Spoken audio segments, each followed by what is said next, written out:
You want to support Roland Martin Unfiltered? Be sure to join our Bring the Funk fan club. Every dollar that you give to us supports our daily digital show. There's only one daily digital show out here that keeps it black and keep it real as Roland Martin Unfiltered. By going to RolandMartinUnfiltered.com, you can make this possible. Lawyers battling over whether the NYPD officer who killed Eric Garner should be fired for using the chokehold to kill Eric Garner. In defense, Daniel Pantaleo's attorney said, y'all, check this out, that Pantaleo saved Garner's life by keeping him from falling through the plate glass window.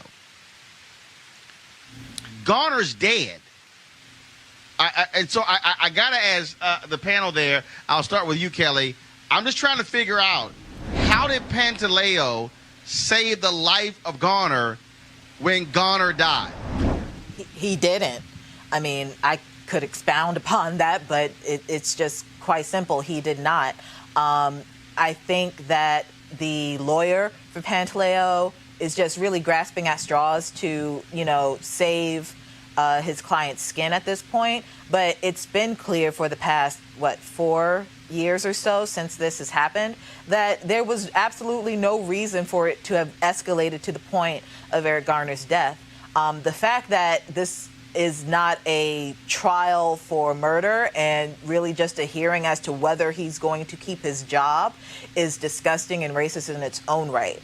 But to answer your question, Eric Garner's dead. So clearly, even if that were the case, he lied, it's just simply not true.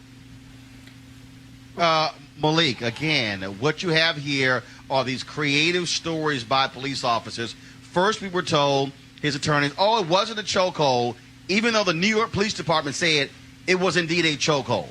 Second of all, 5 years later, this is a hearing 5 years after Eric Garner died, and now this guy is actually getting a hearing, and you literally float out a BS story. He saved his life? Come on. Roland, if we were to just try to be logical and understand what it is that the officer is alleging here, he's saying that, you could have died one way, but I killed you another way. That's essentially what he's saying. That you could have died one way, but I saved you, and so I killed you another way. That's essentially what he did. This Eric Garner is dead because he was selling a Lucy. He was selling singles, as they call him here in D.C. He was selling singles on the block. That's why Eric Garner is dead. And the idea that they had to put that much force on him, on his throat, that he ends up dying after that, and then it's insulting for the officer, for his lawyers to come up with this, as we say down south, this cockamamie excuse about him possibly dying another way. It is insulting, and it is something that, once again, it shows how black bodies are treated, how black bodies are viewed. And I remember, I think in that case, there was a grand jury or something. I think that they acquitted the guy, but that was a jury of our peers. What does it say that a jury of our peers are not able to bring any charges or come to any agreement as far as charges in a case like this, where a guy who is dead, because not for committing any type of felony, but at most that's a misdemeanor. And so the fact that he's dead now, and we've had so many similar stories since then, it's infuriating. It's infuriating, and that's something else that we should push back against. But I don't know what our remedy is in this case. Well, I'll tell you what, Amisha, you don't have a jury of our peers in Staten Island where this took place. Ain't that many black folks in Staten Island? Right. You should go ahead.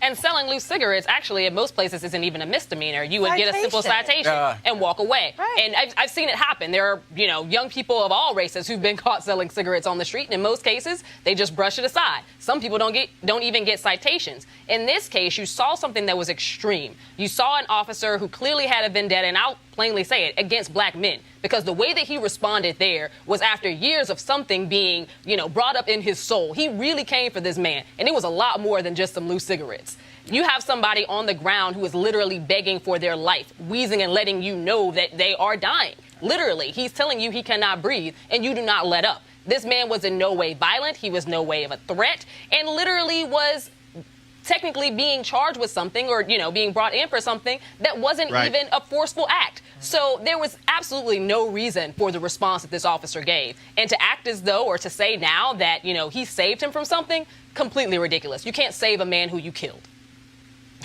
Yeah. All right, folks, we'll keep giving you these updates on that NYPD case, and hopefully there's justice in the death of Eric Garner. All right, folks, back to our Roland Martin Unfiltered video in just one moment. All right, folks, inviting you to come out swinging and join me for a day of golf at the University for Parents Golf Tournament on Saturday, June 22nd in Southwest Atlanta's Wolf Creek Golf Course.